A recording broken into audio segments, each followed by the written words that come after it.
verso de número 13.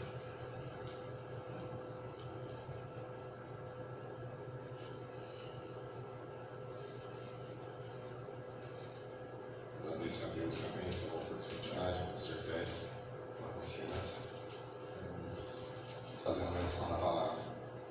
Jeremias, capítulo 2, verso de número 13. Diz assim a palavra de Deus: porque o meu povo fez duas maldades. A mim me deixaram um manancial de águas vivas e cavaram cisternas rotas que não retêm água. Amém?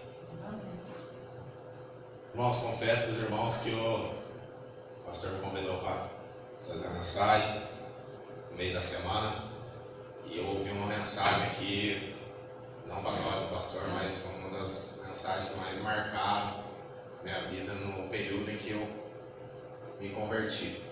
Mensagem muito profunda, falou muito ao meu coração.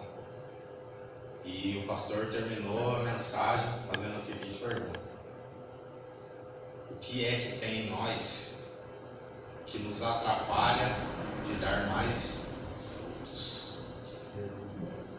E isso penetrou na minha alma, no meu coração, e eu fui embora meditando nisso. E enquanto eu orava, eu buscava uma mensagem, e Deus testificou no meu coração essa mensagem. Eu comentei com o pastor, fui preparado para pregar ela semana passada, no Nova Guará, mas não consegui. Era aqui, graças a Deus. Mas irmãos, o texto que nós lemos: o meu povo fez duas maldades. A mim me deixaram um manancial de águas vivas e cavaram cisternas rotas que não retêm águas. O livro de Jeremias é um livro riquíssimo, irmãos. Jeremias foi um profeta que pregou durante aproximadamente 40 anos para aquela nação e trouxe uma mensagem profunda para aquela nação, uma mensagem de juízo de Deus. Mas por que Jeremias trouxe uma mensagem de juízo para essa nação? E a resposta está aqui nesse versículo. Porque aquela nação, se nós lermos o capítulo inteiro aqui, 2, nós vamos ver que Deus está fazendo um protesto contra aquela nação. Ele diz: eu me lembro de quando vocês estavam no deserto, caminhando comigo, me adorando, me glorificando, sendo fiel a mim. Mas de repente, e Deus coloca dessa forma: eu não sei o que eu fiz para vocês, que vocês se desviaram e começaram a adorar outros deuses além de mim. Vocês começaram a perder o contentamento que estava em mim. E quando eu li essa palavra, irmãos, há 2 semanas atrás, ela foi no profundo da minha alma, porque eu pude observar o que está lá em Ezequiel 14, no verso de número 3, que muitas das vezes nós nos atentamos para coisas que nós podemos ver e esquecemos daquilo que o nosso coração produz. E quando eu digo isso, irmãos, eu digo sobre ídolos, porque os ídolos não são apenas coisas que nós fazemos ou coisas que nós olhamos e adoramos aquilo. Mas ídolos, como diz Ezequiel, no verso 14, verso número 3, que o povo levantou ídolos no seu coração. Meu Deus. E esses ídolos os fizeram pecar contra Deus. Meu Deus. E era exatamente isso que Israel estava fazendo com o Deus soberano, com o Deus eterno, o Deus da providência.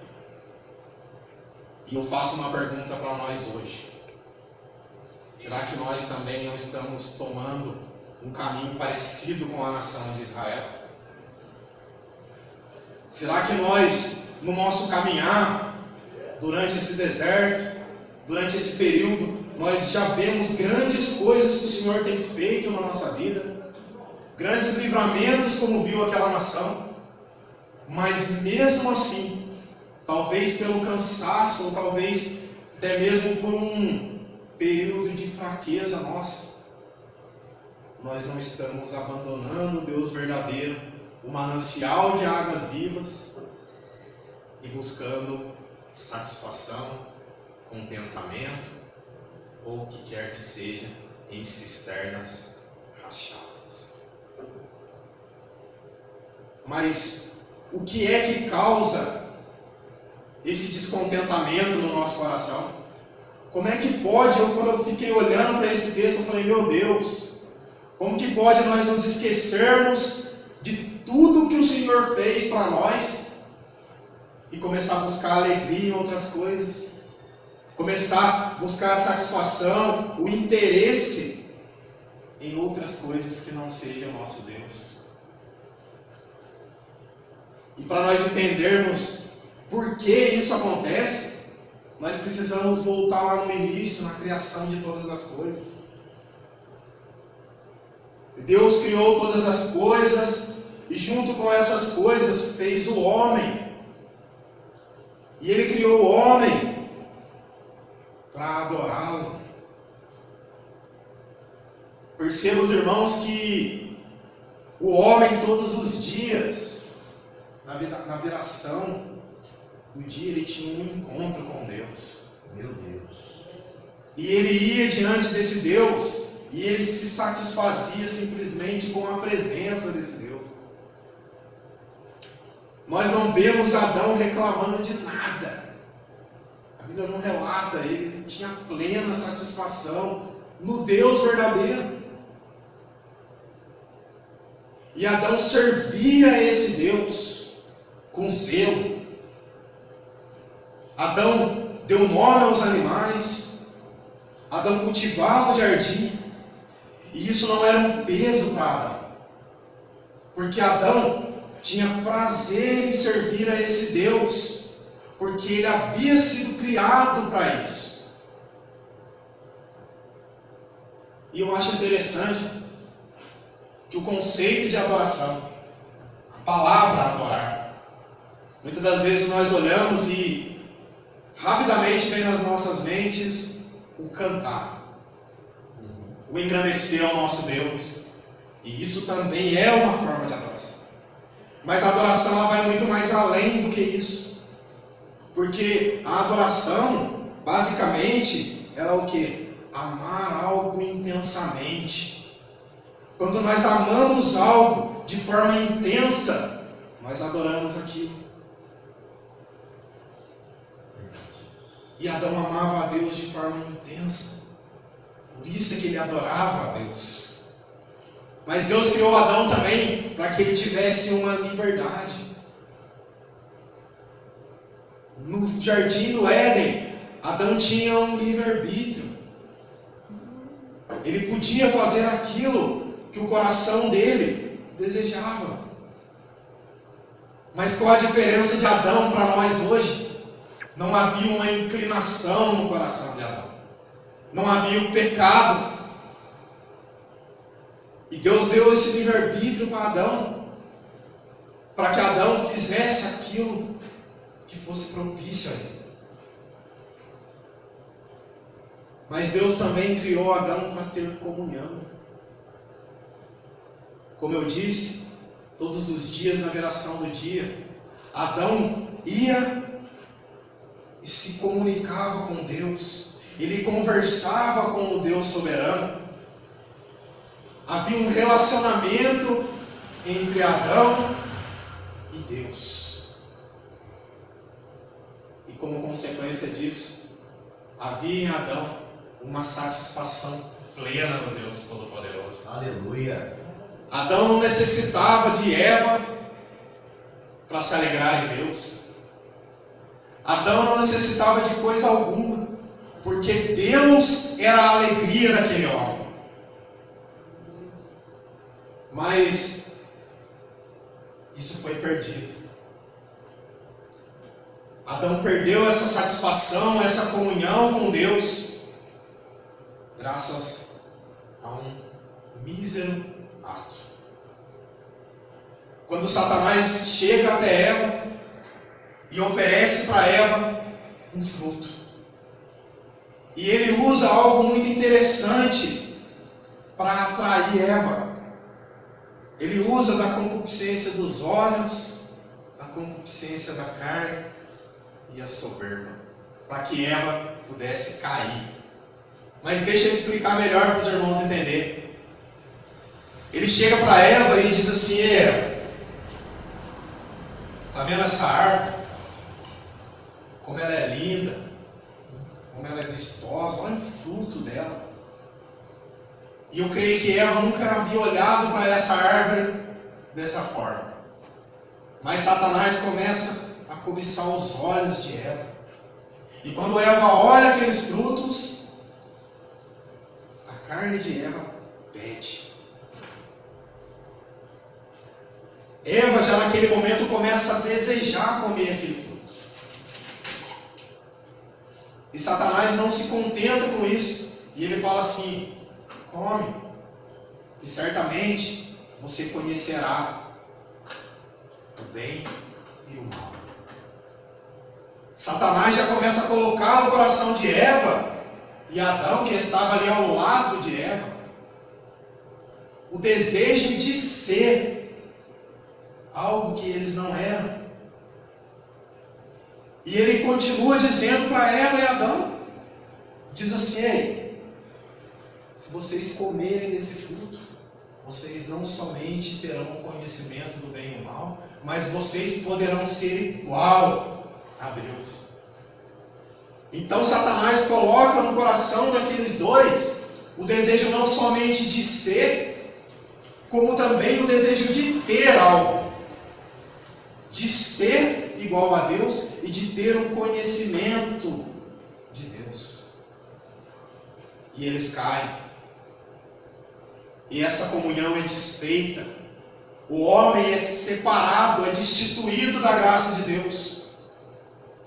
Isso traz consequências gravíssimas, não somente para o homem, mas para toda a natureza que cai juntamente com o homem.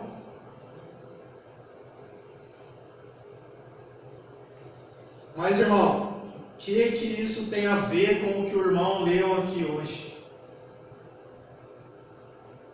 Hoje também não é diferente conosco. Satanás continua colocando no nosso coração coisas que nos atraem, nos olhos, na carne e na soberba.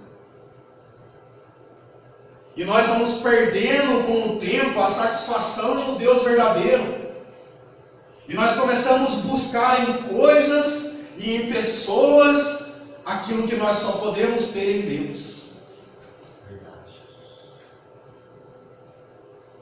E nós começamos a abandonar o Deus verdadeiro, que é pleno, que pode saciar a sede da nossa alma, do nosso coração, e começamos a colocar dentro do nosso coração coisas para substituir Deus. E nós vamos perdendo o desejo de estar com Deus.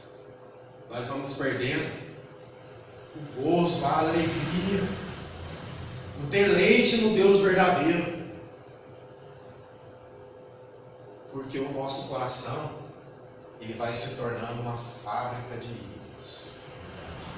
E nós vamos colocando no nosso coração coisas, tentando preencher um vazio, que não pode ser preenchido por coisas, nem por pessoas, e nem por nada nesse mundo.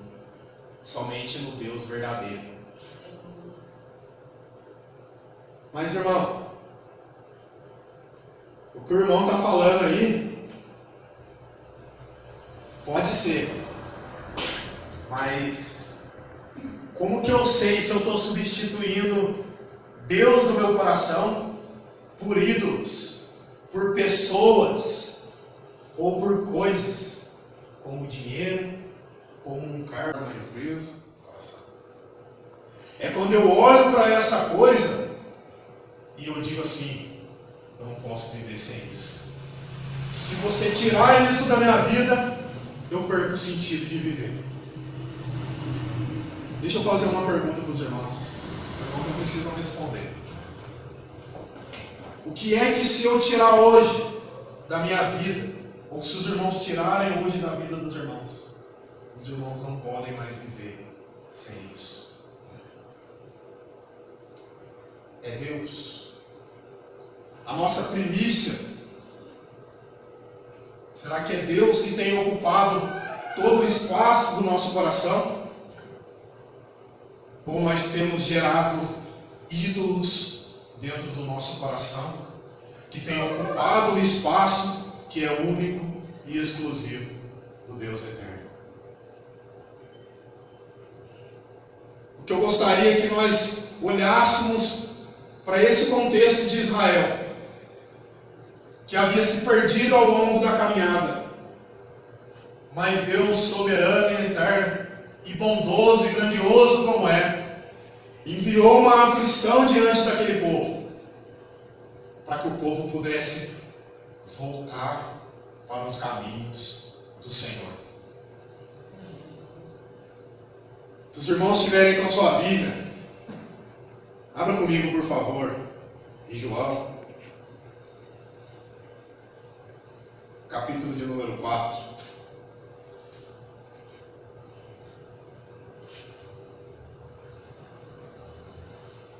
O verso de número 4 em diante.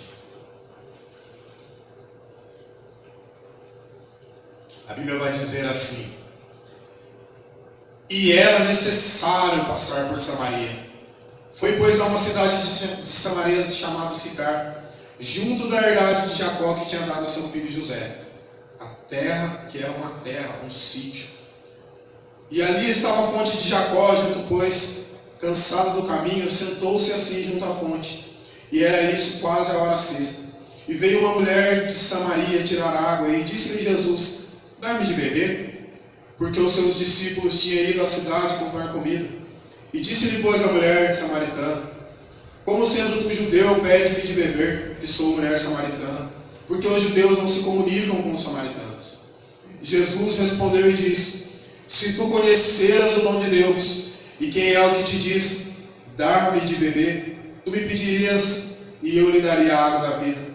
E disse a mulher: Senhor, tu não tens com o que tirar, e o poço é fundo. De onde, pois, tens água viva? És tu maior do que Jacó, o nosso pai, que nos deu o poço, bebendo ele próprio dele, e os seus filhos, e o seu gado? E Jesus respondeu: qualquer que beber dessa água, tornará a ter sede. Mas aquele que beber da água que eu lhe der, nunca mais terá sede, porque a água que eu lhe der, se fará nele uma fonte a jorrar para a vida eterna. Aleluia. Os irmãos percebem agora o que Jesus foi fazer naquele lugar? A Bíblia diz que era necessário com que Jesus passasse por ali. Para nós entendermos um pouquinho, os judeus, eles tinham pavor dos samaritanos, ao ponto de que entre a Judeia e a Galileia, eles davam a volta, porque Samaria ficava exatamente no meio, somente para não passar pelaquela terra. Os judeus consideravam os samaritanos como cães, como porcos imundos, e eles não tinham nenhum tipo de contato com aquela nação para que eles não pudessem ficar impuros. Mas Jesus tinha um projeto ali. Era necessário que Jesus passasse por ali. Assim também como era necessário que Jesus hoje, nessa noite, trouxesse essa mensagem. Porque às vezes, assim como aquela mulher que estava diante da fonte, ela buscava no poço algo para saciar a sua sede. Mas havia ali a fonte de água vivas diante dela, e ela ainda estava buscando no poço. Quem sabe esse não somos nós nessa noite? Nós fomos lavados e remidos pelo sangue do Cordeiro. fomos alcançados por essa graça do Deus Todo-Poderoso. Mas se nós não vigiarmos o nosso coração, certamente nós vamos procurar no poço uma água que não é limpa, uma cisterna rachada, que um dia vai acabar. E a nossa satisfação vai desse poço para outro poço. Ou melhor, se a sua satisfação for o seu marido, vai chegar um momento em que ele não vai saciar mais a sua satisfação. Porque nós não fomos criados para ser saciados em cisternas outras. Talvez o poço ou a cisterna possa ser o dinheiro. E nós vamos idolatrar o dinheiro, vamos buscar no dinheiro satisfação, mas essa satisfação não vai ser total. E nós vamos buscar em outras coisas, aquilo que nós só podemos encontrar em Deus. Meu Deus. E talvez esse é o nosso caso nessa noite. Nós estamos buscando algo em coisas ou em pessoas, ao invés de buscar no Deus verdadeiro. Ao invés de olharmos para a fonte, olhamos para a cisterna. Quanto tempo, irmãos, eu estive como essa mulher samaritana, buscando em coisas aquilo que eu só poderia encontrar em Deus. Busquei no dinheiro, busquei em carros, busquei em drogas, bebidas, busquei em todas essas coisas a satisfação, busquei a alegria nessas coisas. Mas Deus, quando eu o encontrei, foi que eu pude saciar a minha sede. E foi isso que aconteceu com essa mulher samaritana. Quando nós lemos no texto, no decorrer do texto, Jesus fala para ela: ei, mulher, pode olhar para o poço, olha para mim. Você foi criado para ter satisfação em mim.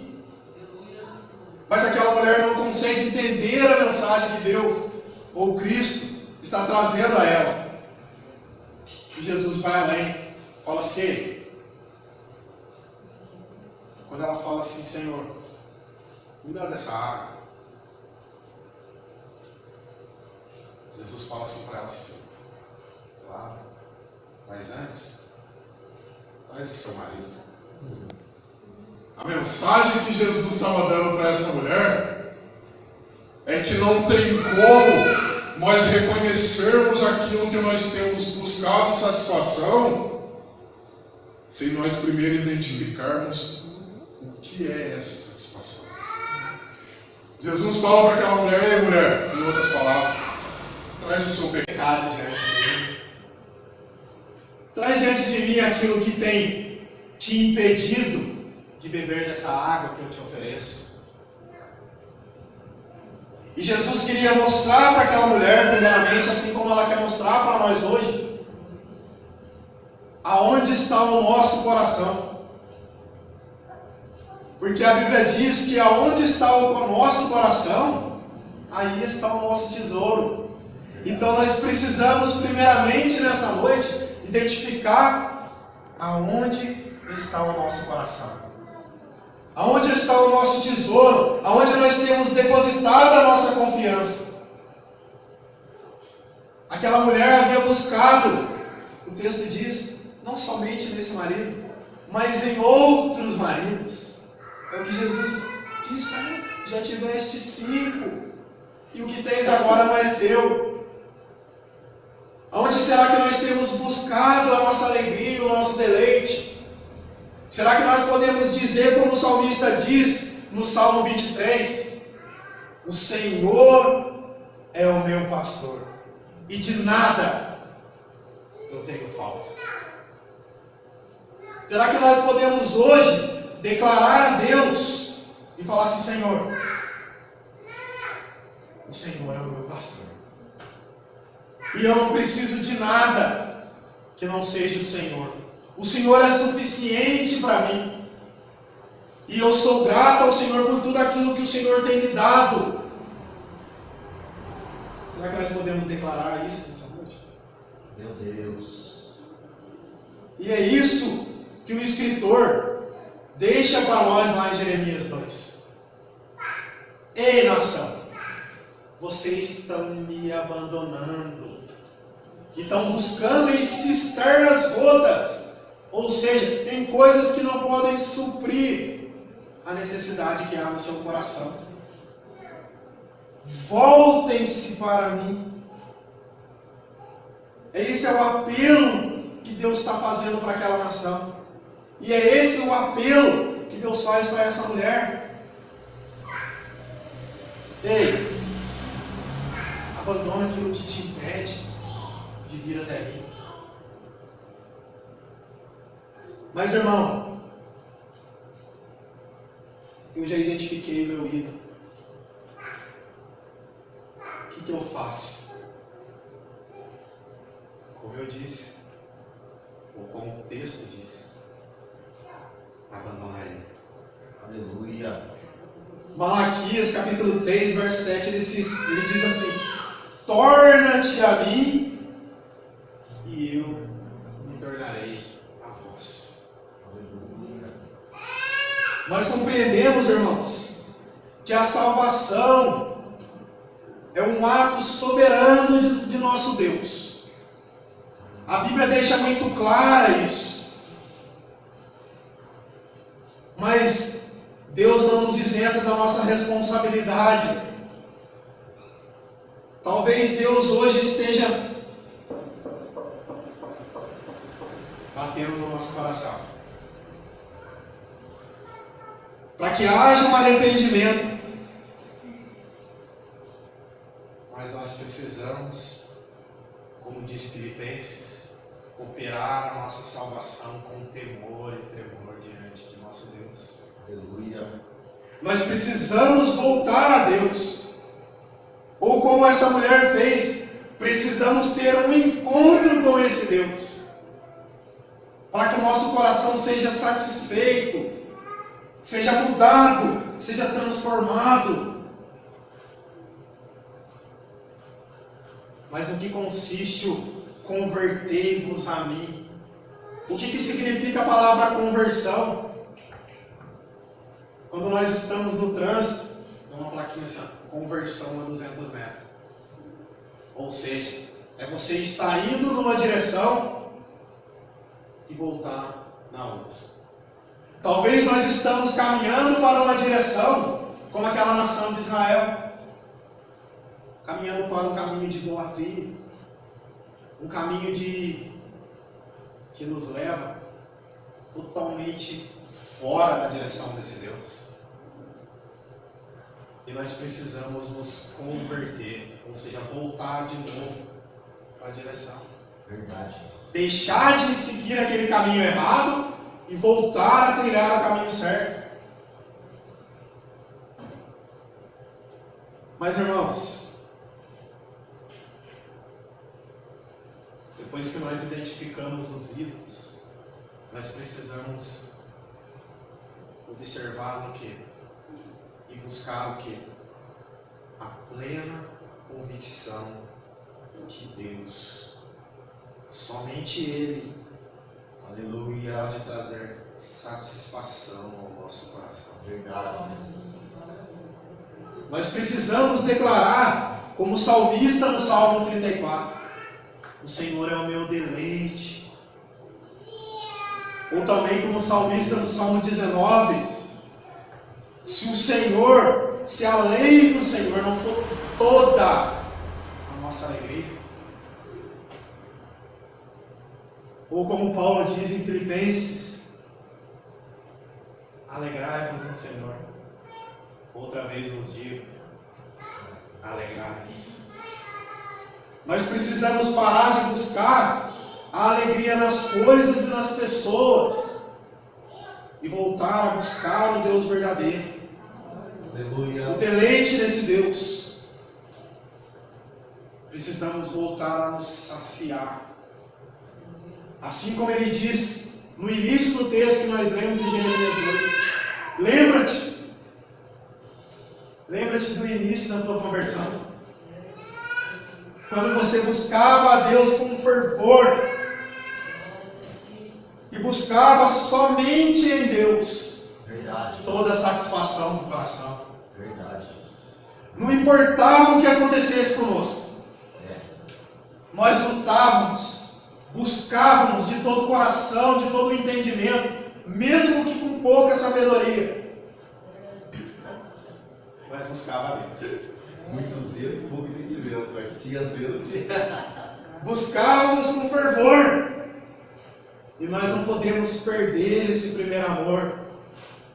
Precisamos resgatar ele. Porque nós podemos ter, assim como aquela igreja de Éfeso, podemos ter uma teologia perfeita. Podemos não nos render aos atrativos do mundo. Mas se nós perdemos o primeiro amor, a alegria no Senhor, tudo se perde. Porque é uma questão de tempo para o nosso coração começar a fabricar ídolos. E nós buscarmos em outras coisas aquilo que nós só conseguimos encontrar em Deus. Mas, irmão, amém. Eu busquei em Deus. Eu estou em Deus. E eu busco todos os dias em Deus. Então o que eu preciso fazer? O escritor aos Provérbios nos dá a dica. Sobre tudo que se deve guardar, guarda o seu coração. Porque é dele que procede as saídas da vida. Se você está zelando, se você ainda está buscando ainda a Deus em primeiro lugar, guarde o seu coração. Sonda o teu coração, mas peça para que Deus também sonde o seu coração. Porque o salmista no Salmo 119, ele diz: Senhor, sonda o meu coração e vê se há em mim algum caminho mau e me mostre, para que eu possa servir com inteligência, sabedoria, com zelo e com amor acima de tudo. E eu quero hoje que os irmãos saiam com essa pergunta na mente. O que se eu perder hoje? E eu acho interessante, porque isso eu li num livro. Não me recordo agora o nome do livro, mas eu me lembro que isso ficou gravado na minha mente. O mesmo escritor de Vida Afetiva, Gary Reid. E ele diz assim: o que se nós perdemos hoje vai tirar o nosso sentido de viver? Meu Deus. Se a resposta não for Deus, não for a presença de Deus, nós precisamos olhar para dentro do nosso coração e nos converter, ou seja, voltar de novo à direção. E após voltar nessa direção, guardar o coração. Viver sempre olhando para dentro dele, sondando ele, para que nós possamos estar sempre diante de Deus, amando a Deus, e que nós não possamos transgredir os mandamentos de Deus. Amarás o teu Deus de todo o teu coração, de todo o teu entendimento. Amém? Que Deus abençoe a vida dos irmãos. Agradeço a oportunidade. Espero que Deus tenha falado ao coração dos irmãos nessa noite. Amém? Deus abençoe a vida.